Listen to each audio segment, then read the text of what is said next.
Hello everyone, I was playing some Age of Empires and guess what popped up on my screen when I got back into the lobby? We officially have it, a date for the Knights of Cross and Rose DLC. It's going to be coming out on April the 8th with a 15% discount for those who are pre-ordering it. Easiest 15% I ever saved in my life. I am so excited for this. There's also a whole page on this as well that I have not even taken a look at yet. So why don't we jump right into this and take a look at this really quickly together. So delve into the action of the next DLC for Age of Empires 4, Knights of Cross and Rose. Experience rich, historically inspired design across a variety of additional content, including a different design philosophy behind two new variant civilizations, the Knights Templar and the House of Lancaster. So I think there's been a lot of discussion online for those of you who have not heard. They are saying these are two variant civilizations. However, the Knights Templar, even though they're using the French models, is completely different. It's all new technologies, all new age-up system. It's essentially a brand new civ. They're calling it a variant civilization because technically the Knights Templar were like an order as opposed to an actual civilization that existed in one space. But in terms of gameplay, it's going to be all brand new content, and I'm very excited about that. And then the House of Lancaster, an English variant. Finally, I got a chance to experiment with some more English stuff. I love the English, so I'm very excited about that. Command these iconic armies straight out of history and forge your own destiny. Lead the Knights Templar in the Battle of Montgisard as they stave off Saladin's forces and ensure the House of Lancaster's survival against the Yorkists, the Yorkists after a calamitous defeat at Toten. Knights of Cross and Rose launches on April 8th. Available for pre-order now. So the two new variant civilizations. The new game mode seems pretty interesting. The single player with like the possibility of getting medals. So there's lots of replayability trying to get that.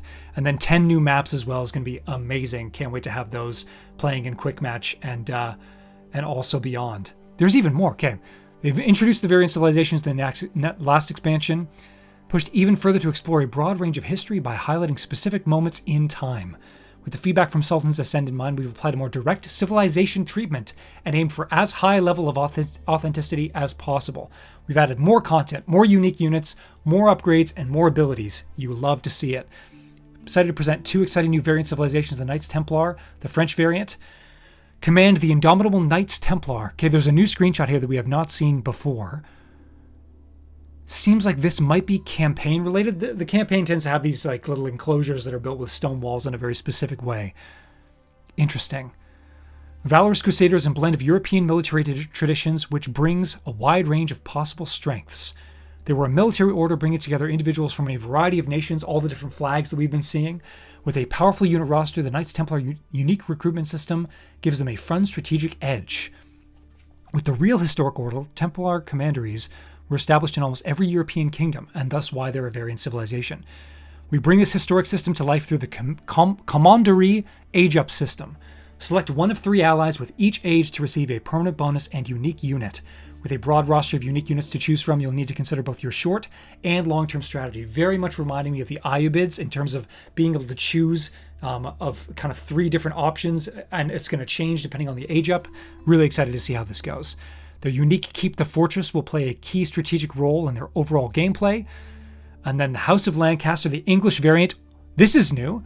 And these are like little mini town centers. What is this? This is totally new stuff. So cool. These are the manors that were talked about in the previous one. Guaranteed. That's what they look like. They look like little cute mini TCs. Marshal the resolute forces of the House of Lancaster, stepping into the turmoil of England's War of the Roses. Classic history. It was like 100 years of battles between all the different kingdoms in England. Possessing unparalleled tactics, the House of Lancaster utilizes their thriving economy to acquire technological advances that were new to European knowledge at the time. Different than English, because they do not have a lot of thriving economy, let's just say that, but we'll see. The House of Lancaster were key players in 2 of the most influential wars which shaped European medieval history, the War of the Roses and the Hundred Years' War. Maybe I don't know what I'm talking about. Maybe I'm mixing those two up. But the Lancasters forged a reputation for their incomparable ranged battlefield tactics and an unyielding support for the arts and sciences. Cannot wait to see longbows with 800 range attacking from across the map. So these historical influences influence much of the gameplay you'll see. So the synchronized shot, which we've heard of before, also bolstered by the manor, the unique building which generates resources, which seems to be these guys right here. Interesting. Serve as a departure from their English-based civilization while still providing an intuitive playstyle which leans towards defensive strategies, allowing players to add a fresh take on play. So English is already pretty defensive based on the fact that their TCs fire so much. I'm interested to see how that works. Historical battles, I should say. Conqueror mode activated. So this is what the battles are going to be. There's going to be potentially waves of units coming in, it looks like, from this down here. A bunch of different areas. And then depending on what you're doing, you can activate the more difficult version of it. It looks like in this case, because the player was doing so well, the French Vanguard have nothing left for Henry in comparison to Henry V.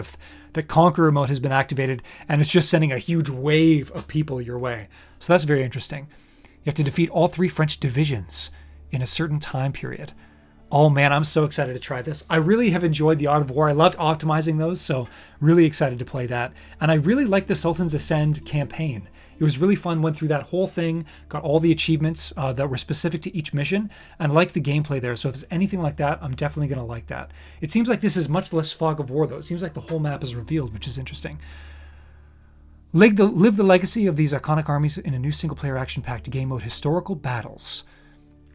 So it's not a narrative-focused campaign. I loved the videos and the kind of illustrated ones in Sultan's Ascend, but even so, if there's kind of more replayability here, I'm definitely interested. Real history to inspire a challenging set of objectives which put the power to defy history in your hands. You can be the commander that should have been there in the late 1500s. Players are scored and ranked by the performance through a medal system. As you strive for victory and a score you can take pride in, you'll find secrets, traps, and more hidden in the maps. So you're going to be able to find all sorts of different bits, like buffs, potentially. Feels like a puzzle and allows for replayability. Very interesting. And then you can unlock Conqueror mode based on the decisions made during the mission. So you can make things hard enough that you essentially unlock the most difficult version of the mission. So rally the Knights Templar and the House of Lancaster in missions inspired by iconic historical confrontations.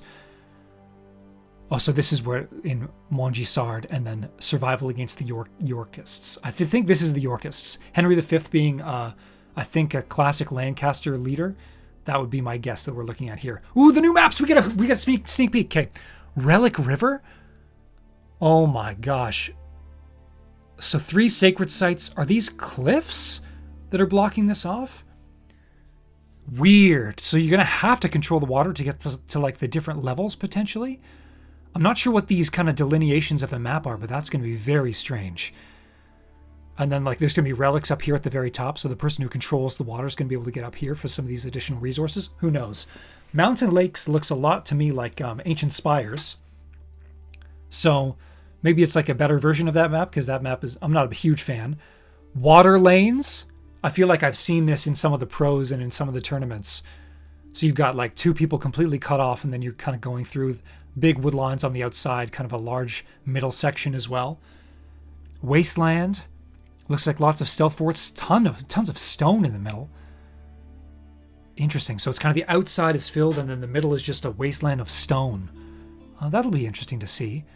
Shadow Lake. Okay, very oblong-shaped lake. So kind of like Baltic, but a little bit different there, potentially as well. Rugged. This isn't water, it doesn't look like. So is it just like mountains that are popping up in the middle here? Interesting. Hedge Maze. Oh my god, Black Forest lovers unite. This will never be in the ranked ladder pool. This will be interesting for people who are trying to maybe make some interested modded maps, I feel like. High Woods. Not a huge fan of the sacred sites in the corners. Like, it just means, unless you spawn down in this corner and this corner. But if you spawn with a sacred site in your base, it just means that win condition like doesn't exist, which is too bad. Flank Woods. That could be interesting. Depends on whether these woods are passable or not. Are they showing us all of them? They are, all 10. And Enlightened Horizon.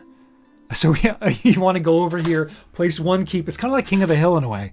And then you control like this sacred site by putting this thing on the hill. And I like the map name, Enlightened Horizon. The idea being that like, yeah, you're like the religious leader who's going to take care and advantage of that. Cool stuff. Purchase at $14.99 USD plus the 15% discount as well. So local pricing outside of the USA. I'm in Canada, so it's going to be a bit different for me as well. But more than happy to pay for that amount of content, for that amount of money. And yeah, cannot wait to see how this goes. There is a video as well, just 1 minute long. Maybe we can take a quick look at that if it will load. Okay, I figured it out. We're full screen now. Here we go. I cannot wait to play as 2 new civilizations. Adding 6 new ones in the Sultan's Ascend was just too much, but like, I feel like I'm going to be able to delve deep into these new ones. The Knights Templar, we get some actual in-action stuff. Again, with these like hui pow pow flaming trebuchets up on the top. Wow, those ships look crazy. And the House of Lancaster. The strength of our king's claim will fall upon them with swift and deadly. More English! English haters are crying. The Battle of Mosgard, the Siege of Safed, the Aftermath of Totem, the Battle of Agincourt. So there's multiple. There's even more than they're saying. And then you have different levels. A new French battalion is joining the fight. Uh-oh. Victory is ours.